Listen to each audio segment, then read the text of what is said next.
العالمين والعاقبة للمتقين والصلاة والسلام على سيد الأنبياء والمرسلين وعلى آله وأصحابه ومن تبعهم بإحسان إلى يوم الدين. اللهم صل على روح محمد في الأرواح وصل على جسد محمد في الأجساد وصل على قبر محمد في القبور. رب اشرح لي صدري ويسر لي أمري واحلل عقدة من لساني يفقهوا قولي. سبحان ربك رب العزة عما يصفون وسلام على المرسلين والحمد لله رب العالمين. گزشتہ نشست میں سورۃ المومن کے مضامین کا تذکرہ مکمل کیا گیا تھا. سورۃ المومن کے بعد 24ویں پارے کے آخر میں سورہ حامیم السجدہ کا آغاز ہوتا ہے. یہ سورت بھی مکی سورت ہے اور دیگر مکی سورتوں کی طرح اس سورت کے اندر بھی اہم اور بنیادی عقائد کے ساتھ گفتگو کی گئی ہے. میں نے آپ کو یہ عرض کیا تھا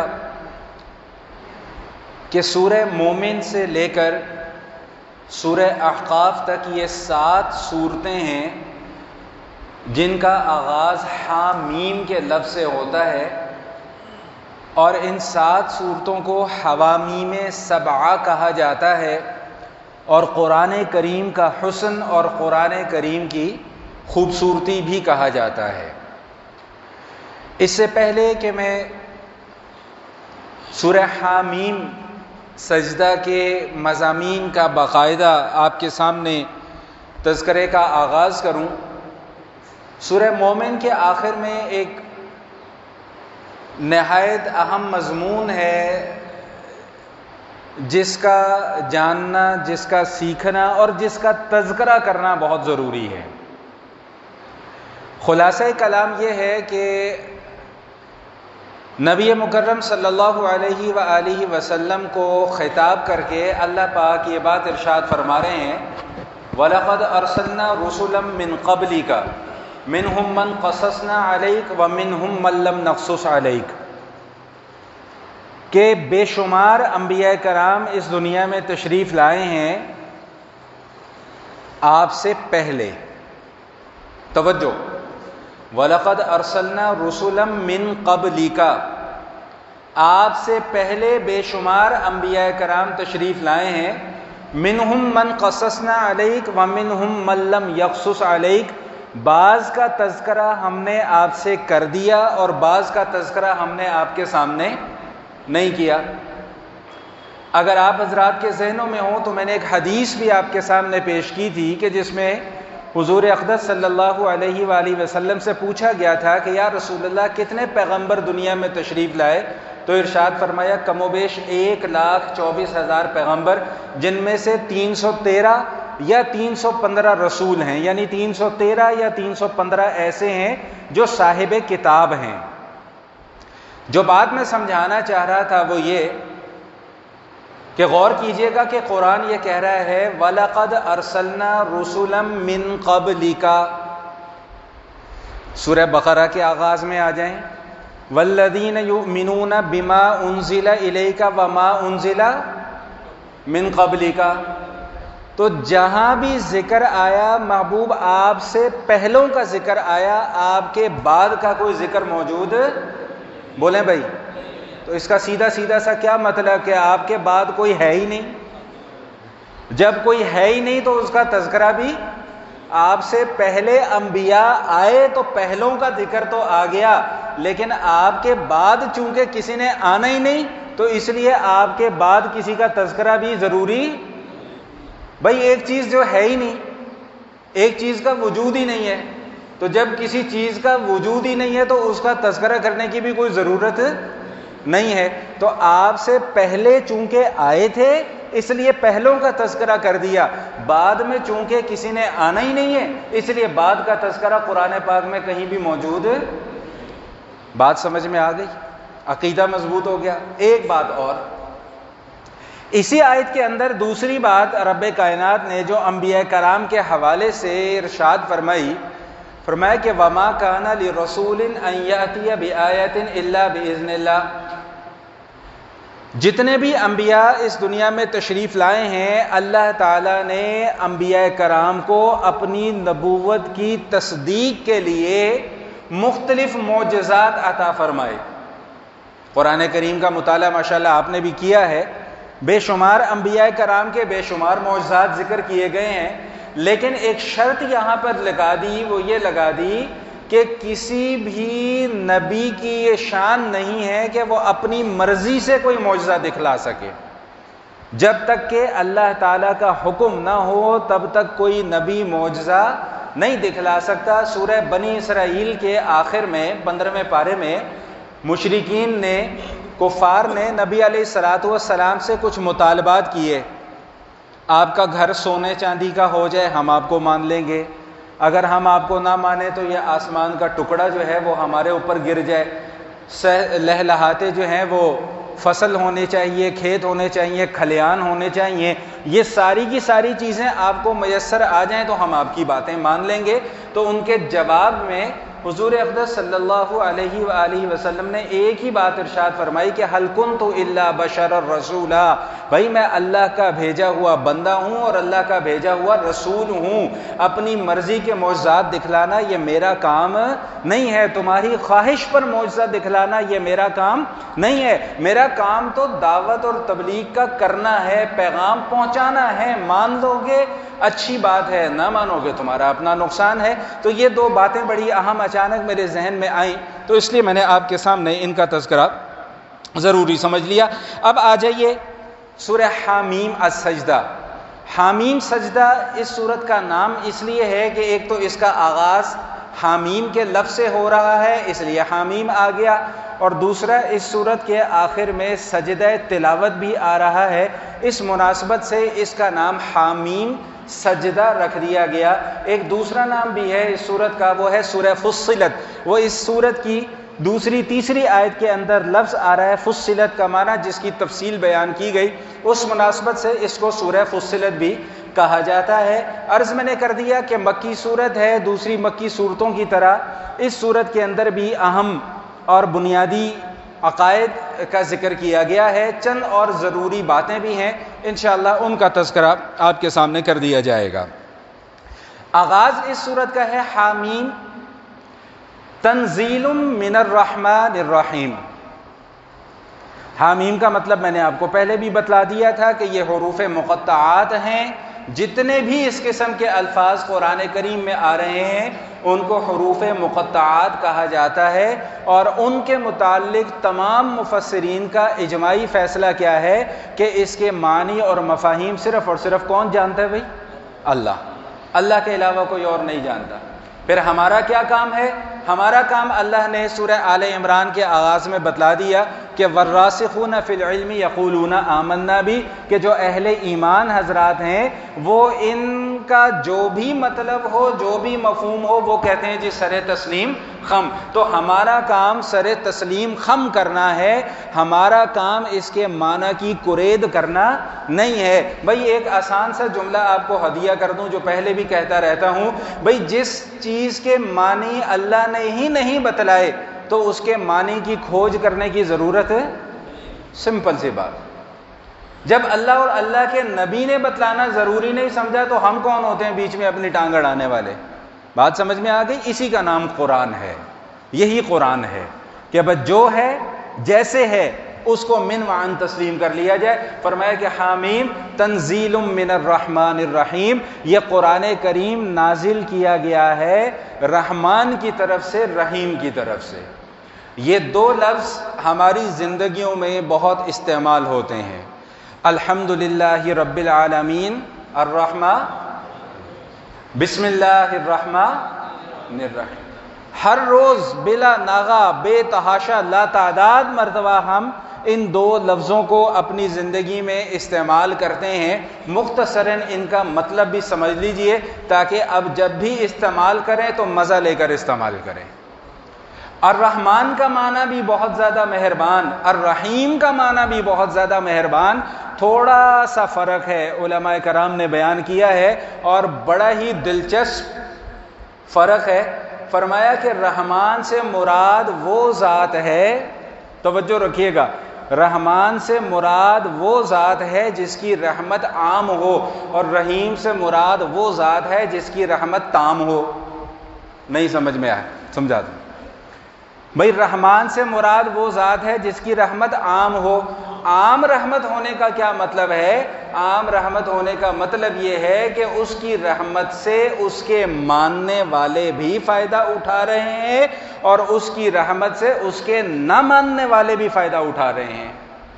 یہ اللہ تعالیٰ کی کتنی بڑی رحمت ہے کہ اللہ تعالیٰ ماننے والوں کو بھی دے رہا ہے، نہ ماننے والوں کو بھی۔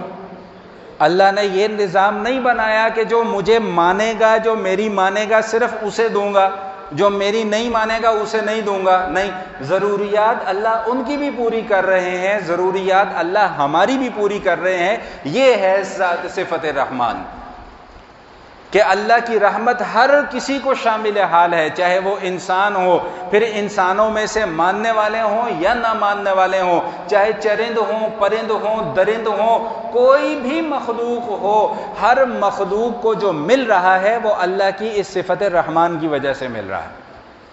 اور رحیم کا معنی میں نے عرض کیا کہ جس کی رحمت تام ہو۔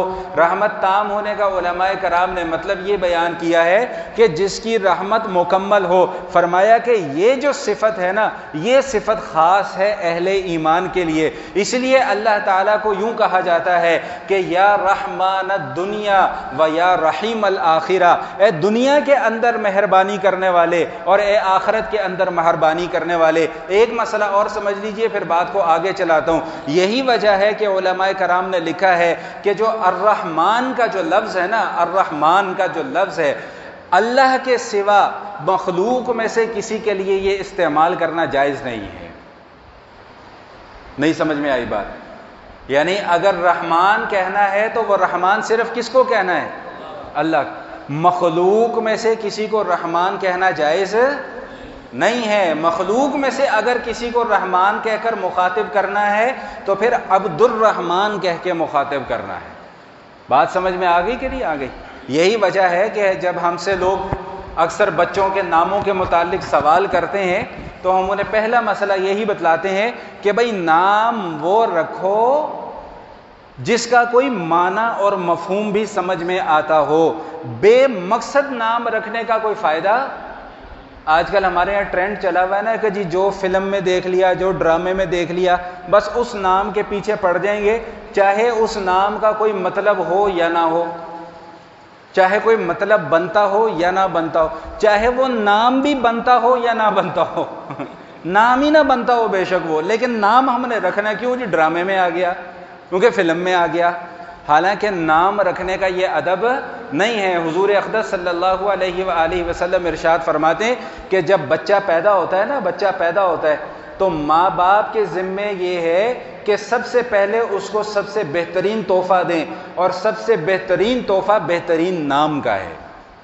حضور اقدس صلی اللہ علیہ وسلم ارشاد فرماتے ہیں کہ اللہ کو جو سب سے زیادہ پسندیدہ نام ہے نا، وہ عبداللہ پسند ہے، وہ عبد الرحمن پسند ہے، یہ اللہ کے پسندیدہ نام ہے۔ پھر ایک اور موقع پہ ارشاد فرمایا کہ انبیاء کرام کے ناموں پر اپنے بچوں کے نام رکھا کرو۔ اب یہ ناموں کا تذکرہ آ گیا تو تھوڑی سی بات میں اب اس حوالے سے بھی کر دوں۔ فرمایا کہ نبیوں کے ناموں پر اپنے بچوں کا نام رکھا کرو، فلموں ڈراموں کے ایکٹروں کے ناموں پر اپنے بچوں کے نام نہ رکھو۔ وہ کسی خاتون نے مدرسے میں خط لکھا اور نے کہا کہ جی میری 3 بیٹیاں ہیں اور میں نے تینوں بیٹیوں کا نام قرآن سے رکھا ہے۔ اب یہ ذرا سمجھ لیں جو میں پوائنٹ بتانے لگا ہوں آپ کو، کہ تینوں بیٹیوں کا نام میں نے قرآن سے رکھا۔ کیا نام رکھا بھائی؟ پہلا نام میں نے رکھا انا اعطینا کل کوثر، پہلا نام میں نے اپنی بیٹی کا رکھا کوثر، تو بہت اچھا نام ہے، ٹھیک ہے، مناسب ہے۔ دوسرا نام رکھا فصلی لربک ونحر۔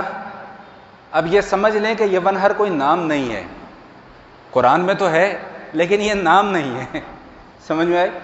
علماء نے کہا اچھا چلو یار اس کی بھی کہتی جی تیسرا نام جو ہے نا وہ بھی میں نے قرآن سے ہی رکھا، وہ کیا؟ ان شانیہ کا ہول ابتر۔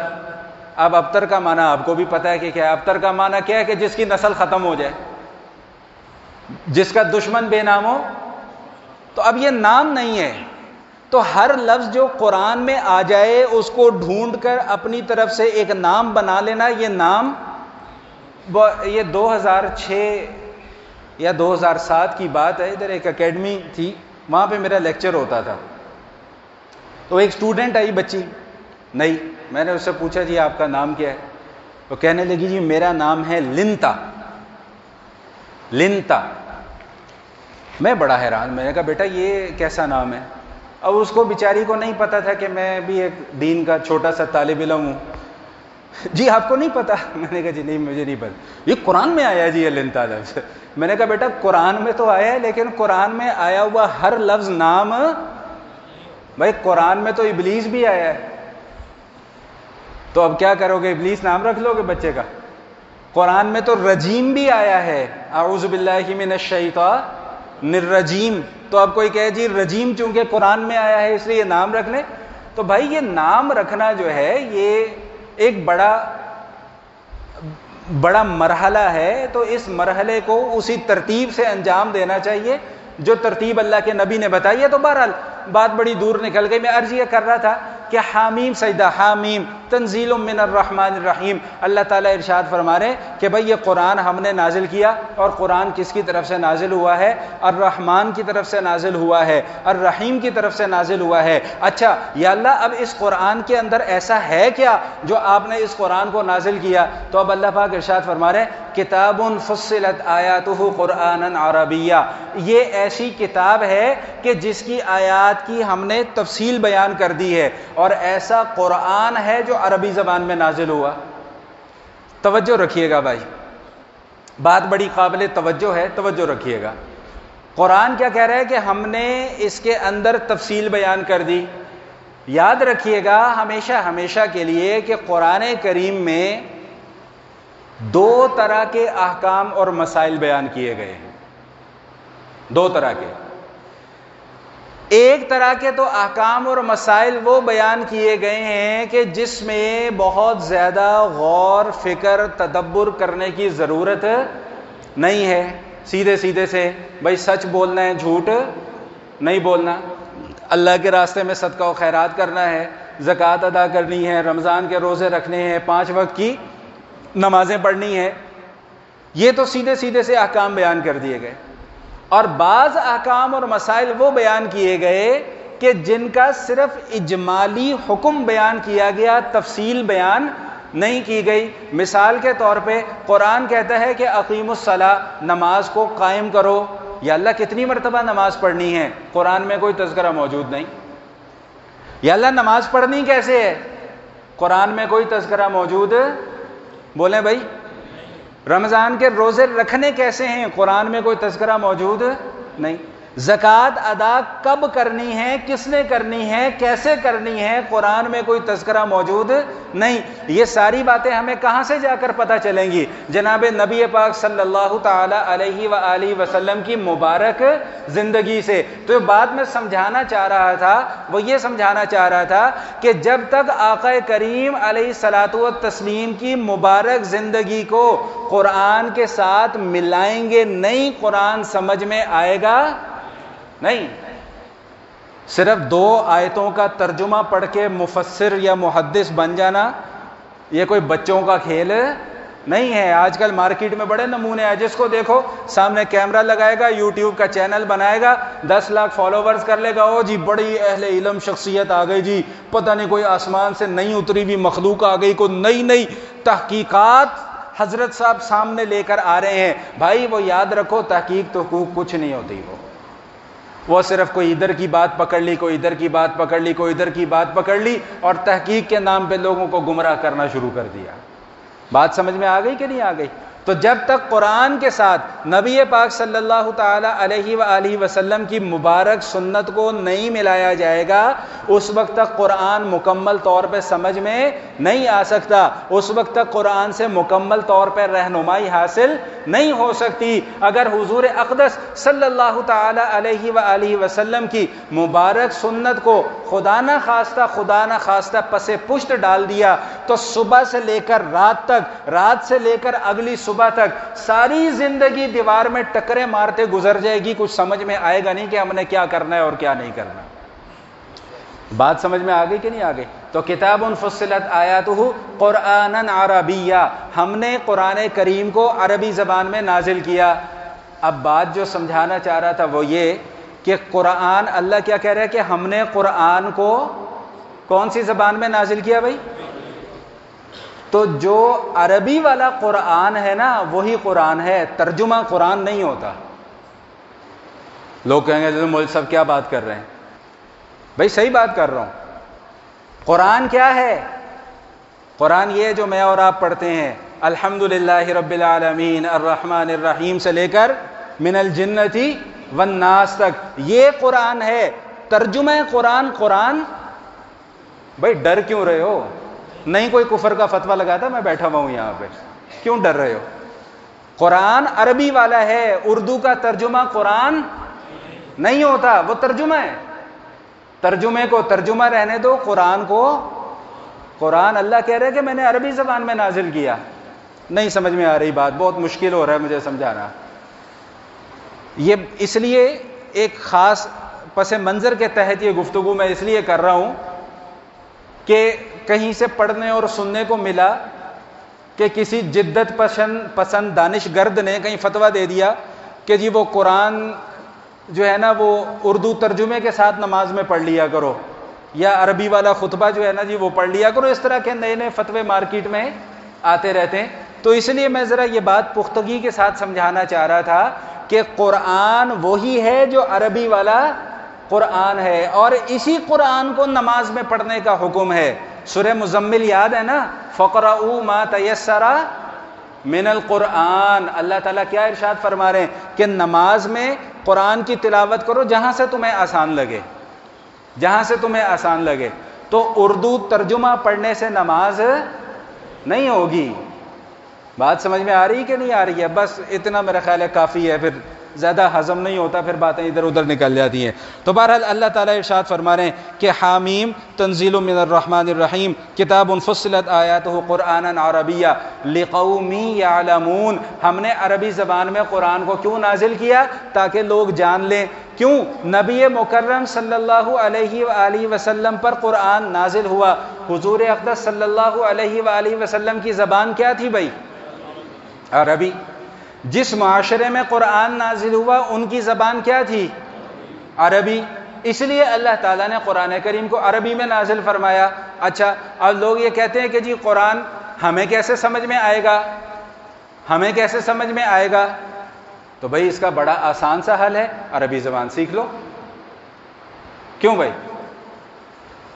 بھائی آپ کوئی 200-400 لوگ بیٹھے ہوئے ہیں، مختلف شعبہ ہائے زندگیوں سے تعلق رکھتے ہیں نا۔ کوئی کاروبار کر رہا ہے، کوئی ملازمت کر رہا ہے، کوئی کچھ کر رہا ہے، کوئی کچھ کر رہا ہے۔ جب پیدا ہوئے تھے اور جب ہوش سنبھالا، جب 2 سال 3 سال 4 سال کی عمر ہوئی تو ABC پڑھنی آتی تھی؟ بولیں بھائی؟ نہیں۔ سیکھ لی نا، سیکھ لی نا، آ گئی پڑھنی۔ 1 2 3 4 5 6 کی گنتی آتی تھی؟ نہیں آتی تھی۔ آج جناب ای کامرس میں بیٹھے ہوئے ہیں اور M.Com کر لیا اور کیا، بھائی سیکھ لیا، آ گیا۔ تو بالکل اسی طرح عربی زبان سیکھ لو، یہ بھی آ جائے گی۔ اس کو ہوا بنانے کی اتنی ضرورت کیا ہے؟ اور جب تک نہیں سیکھتے تب تک کسی کو استاد بنا لو، کسی استاد سے رہنمائی لے کے سیکھ کے اور اپنا کام چلاتے رہو۔ بات سمجھ میں آ گئی؟ تو ان لوگوں کے متعلق یہ ذکر کیا جا رہا ہے کہ ہم نے قرآن عربی زبان میں اس لیے نازل کیا تاکہ یہ لوگ قرآن کو جان لیں، قرآن کو سیکھ لیں، قرآن کو سمجھ لیں۔ اور قرآن کی 2 صفات بیان فرما دی کہ بشیروں و نذیرہ، کہ قرآن خوشخبریاں بھی دیتا ہے، قرآن اللہ کے عذاب سے ڈراتا بھی ہے۔ قرآن صرف جنت کے نقشے کھینچ کھینچ کے نہیں بتاتا، قرآن جہنم کا عذاب بھی بتلاتا ہے۔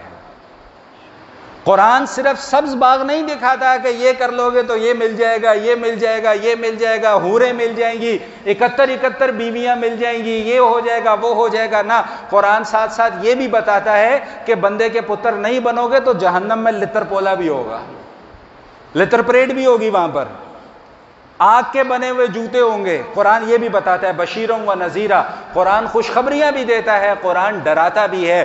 خوشخبریاں کیوں سناتا ہے قرآن؟ اس لیے کہ کہیں خوف کا غلبہ انسان کے اوپر نہ آ جائے۔ ڈراتا کیوں ہے؟ کہ انسان کہیں بدمست نہ ہو جائے۔ صرف اللہ کی نعمتوں کو دیکھ دیکھ کر انسان کہیں بدمست نہ ہو جائے، او ہو میرا تو کچھ نہیں ہوگا جی، میں نے تو سیدھا جنت کے اندر جانا ہے، بس وہاں تو مجھے نعمتیں ملنی ہیں، انشاءاللہ ثم انشاءاللہ ثم انشاءاللہ، یقیناً ملیں گی، یقیناً ملیں گی، یقیناً ملیں گی، لیکن ان نعمتوں کو پانے کے لیے کچھ محنت کرنی پڑے گی۔ بغیر محنت کے تو بچے کو دودھ بھی نہیں پلاتی ماں۔ جب تک کہ بچہ چیخے نہ، چلائے نہ، ایڑیاں نہ رگڑے، اس وقت تو ماں بھی دودھ پلانے کو تیار نہیں ہے، تو اللہ اتنی بڑی جنت کیسے دے دے گا؟ ایسی بچوں کا کھیل ہے، تھالی میں رکھ کے جنت پیش کر دی جائے گی، لو بھائی حضرت صاحب آپ کے لیے جنت تیار کی ہوئی ہے۔ یقیناً تیار کی ہوئی ہے، لیکن پہلے کچھ کر کے دکھاؤ، پہلے قرآن کے مطابق اپنی زندگیاں ڈھال کے دکھاؤ، پھر اللہ کہتے ہیں کہ سب کچھ تمہارا ہے، بشیروں و نذیرہ فاعرض اکثرهم فهم لا يسمعون۔ اس کے باوجود اللہ تعالیٰ ارشاد فرما رہے ہیں کہ بعض لوگ ایسے ہیں کہ جو قرآن کی تعلیمات کو پس پشت ڈال دیتے ہیں، اور وہ ایسے ہو جاتے ہیں کہ گویا کہ انہیں کچھ سنائی نہیں دے رہا، کان تو ہیں لیکن کچھ سنائی نہیں دے رہا، اور کیا کہتے ہیں؟ وقالوا قلوبنا فی اکنۃ مما تدعونا الیہ وفی آذاننا وقر ومن بیننا وبینک حجاب فاعمل اننا عاملون۔ نبی پاک صلی اللہ علیہ وآلہ وسلم کو یہ بات کہی جاتی تھی کہ حضور آپ جو تعلیمات لے کر آئے نا ٹھیک ہے، لیکن ہمیں آپ کی تعلیمات سمجھ میں، ہمیں آپ کی باتیں سمجھ میں نہیں آتی۔ وقالوا قلوبنا غلف، ہمارے دلوں پر پردے پڑ چکے ہوئے ہیں، خود کہتے تھے، اور یہ بات بطور استہزاء کہا کرتے تھے، مذاق اڑانے کے لیے کہا کرتے تھے کہ حضور آپ جو باتیں کر رہے ہیں نا ٹھیک ہوں گی، لیکن ہمیں آپ کی باتیں سمجھ میں آتی نہیں ہیں۔ کیوں نہیں سمجھ میں آتی؟ کہ فی اکنۃ مما تدعونا الیہ، کہ ہمارے دلوں پر پردے پڑ چکے ہیں، آپ جو مرضی کہتے ہیں ہماری سمجھ میں کچھ نہیں آتا۔ وفی آذاننا وقر، ہمارے کانوں پر بوجھ ہے، بوجھ، وقر پتہ ہے کسے کہتے ہیں؟ وہ جو ڈاٹ سا نہیں ہوتا جس کے ذریعے سے بوتل کا منہ بند کیا جاتا ہے، اس کو وقر کہتے ہیں، کہ ہمارے کانوں پہ ڈاٹ پڑ چکے ہوئے ہیں، ہمیں کچھ سنائی نہیں دیتا۔ وَمِن بَيْنِنَا وَبَيْنِكَ حِجَاب، اور آپ کے اور ہمارے درمیان میں پردے حائل ہو چکے ہوئے ہیں، ہم آپ کو دیکھ تو رہے ہیں لیکن ہماری باتیں آپ کو سمجھ میں آتی نہیں ہیں۔ فَعْمَلْ إِنَّنَا عَامِلُونَ، آپ اپنا کام کرتے جائیں، ہمیں اپنا کام کرنے دیں۔ یہ مشرکین کہا کرتے تھے نبی پاک صلی اللہ علیہ وآلہ وسلم کو۔ ایک حدیث میں نے پڑھی ابھی چند دن پہلے، میرے سر کے بالوں سے لے کر پاؤں کے ناخنوں تک ایسا لگا جیسے جسم میں سے کھینچ کر کسی نے کوئی چیز نکال لی ہو، اتنی رونگٹے کھڑے کر دینے والی حدیث ہے۔ مفہوم حدیث کا سماعت فرما لیں، اس دعا کے ساتھ سنا رہا ہوں کہ اللہ کرے بات سمجھ میں آ جائے۔ حضور اقدس صلی اللہ علیہ وآلہ وسلم ارشاد فرماتے ہیں کہ سب سے ناپسندیدہ بات اللہ کے ہاں، سب سے ناپسندیدہ بات اللہ کے ہاں یہ ہے کہ ایک شخص کسی کو برائی سے روکے، اچھائی کی تلقین کرے، اور وہ جواب میں یہ کہہ دے کہ جاؤ یار جا کر اپنا کام کرو۔ نہیں سمجھ میں آئی بات؟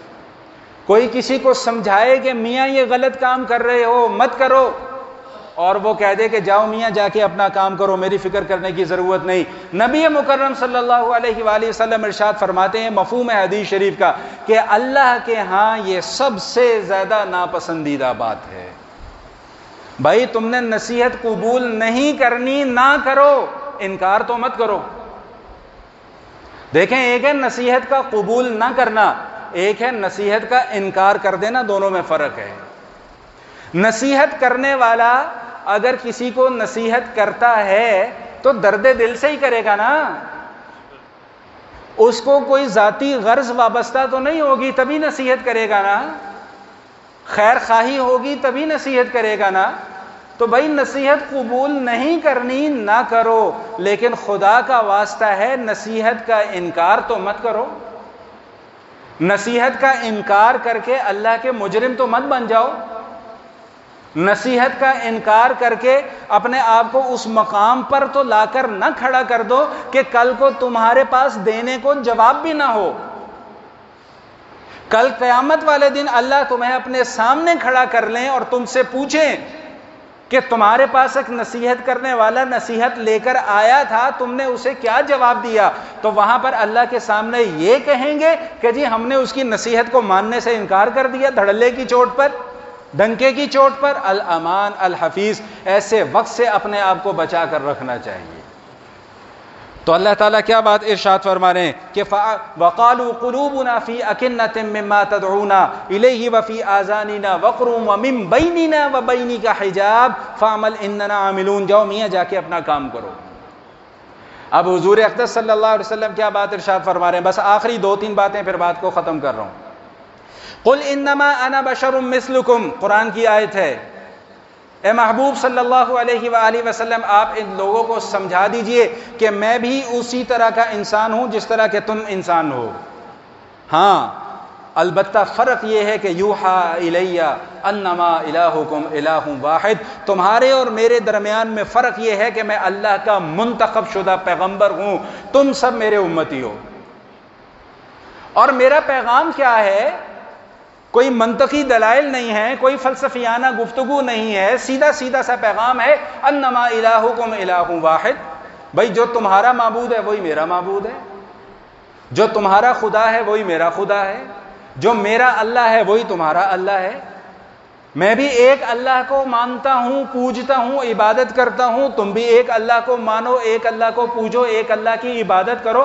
سیدھا سا پیغام ہے، اس میں کوئی منطقی دلائل نہیں ہے، کوئی علمی موشگافیاں نہیں ہیں، کوئی فلسفیانہ گفتگو نہیں ہے، کوئی گفتگو کا باتوں کا ہیر پھیر نہیں ہے، سیدھی سی بات ہے۔ اس کے باوجود اگر تمہیں بات سمجھ میں نہیں آتی تو پھر اب میں بری الذمہ ہوں۔ قل انما انا بشر مثلکم یوحا الی انما الہکم الہ واحد فاستقیموا الیہ واستغفروہ۔ 2 باتیں اللہ پاک نے تلقین فرمائی ہیں، ان 2 باتوں کو مختصراً سمجھ لیجئے۔ پہلی بات تو یہ ارشاد فرمائی کہ ایمان قبول کرنے کے بعد استقامت کا مظاہرہ کرو۔ استقامت کا معنی کیا ہوتا ہے؟ استقامت کا معنی یہ ہوتا ہے کہ ایمان کے اندر غیر یقینی کیفیت نہ ہو۔ نہیں سمجھ میں آئی بات؟ ایمان کے اندر تزلزل نہ ہو، غیر یقینی کی کیفیت نہ ہو۔ لا الہ الا اللہ پڑھا ہے تو 100% اس کے اوپر یقین کامل ہو کہ لا الہ الا اللہ۔ یہ ہے استقامت۔ امام رازی رحمۃ اللہ تعالی نے ارشاد فرما رہے ہیں کہ 2 چیزوں سے استقامت آتی ہے، 2 چیزوں سے۔ نمبر 1 التعظیم لامر اللہ والشفقۃ علی خلق اللہ، فرمایا ایک تو یہ کہ جو اللہ کا حکم ہے نا اس کی تعظیم کی جائے۔ دیکھیں میں ایک بڑا آسان سا جملہ آپ کو عرض کر رہا ہوں کہ اللہ کا صرف حکم ماننا ہی ہم پر ضروری نہیں ہے، بلکہ اللہ کے حکم کی تعظیم کرنا یہ بھی ہم پر ضروری ہے۔ عظمت، بڑائی، جلال، میں نماز پڑھ رہا ہوں، کس کی نماز پڑھ رہا ہوں؟ اللہ کی۔ کس کے حکم پر پڑھ رہا ہوں؟ اللہ کے حکم پر۔ کس کے کہنے پر پڑھ رہا ہوں؟ اللہ کے کہنے پر۔ کون ہے اللہ جو رب ہے؟ کون ہے اللہ جو مالک ہے؟ کون ہے اللہ جو خالق ہے؟ کون ہے اللہ جو رازق ہے؟ کون ہے اللہ جو بادشاہوں کا بادشاہ ہے؟ کون ہے اللہ جس کے قبضہ قدرت میں پوری کی پوری کائنات ہے؟ یہ اللہ ہے۔ تب جا کر جو نماز پڑھی جائے گی نا، پھر پتہ لگے گا کہ ہاں یہ کوئی نماز بھی پڑھی ہے۔ اسی بات کو امام رازی رحمۃ اللہ تعالی علیہ سمجھا رہے ہیں کہ صرف اللہ کا حکم ماننا نہ یہ کافی نہیں ہے، بلکہ اللہ کے حکم کی تعظیم کرنا یہ بہت ضروری ہے، تب جا کر دین کے اوپر استقامت آئے گی۔ اور دوسری چیز کیا ارشاد فرمائے کہ الشفقۃ علی خلق اللہ، بھائی جو اللہ کی مخلوق ہے نا اس کے ساتھ رحم دلی کا اور شفقت کا معاملہ فرمانا۔ اللہ تعالیٰ نے ہمیں یہ دو باتیں تلقین فرمائی ہیں کہ بھائی ایمان قبول کرنے کے بعد استقامت کا بھی مظاہرہ کرو، اور دوسری بات یہ ارشاد فرمائی کہ واستغفروا، بھائی کوئی غلطی کوتاہی ہو جائے، کوئی لغزش ہو جائے تو اس غلطی کوتاہی پر ہٹ درمی کا مظاہرہ نہ کرنا، اللہ سے معافی مانگ لیا کرنا۔ یہیں سر انشاءاللہ زندگی رہی تو آئندہ گفتگو کا آغاز کریں گے۔ وآخر دعوانا ان الحمد للہ رب العالمین۔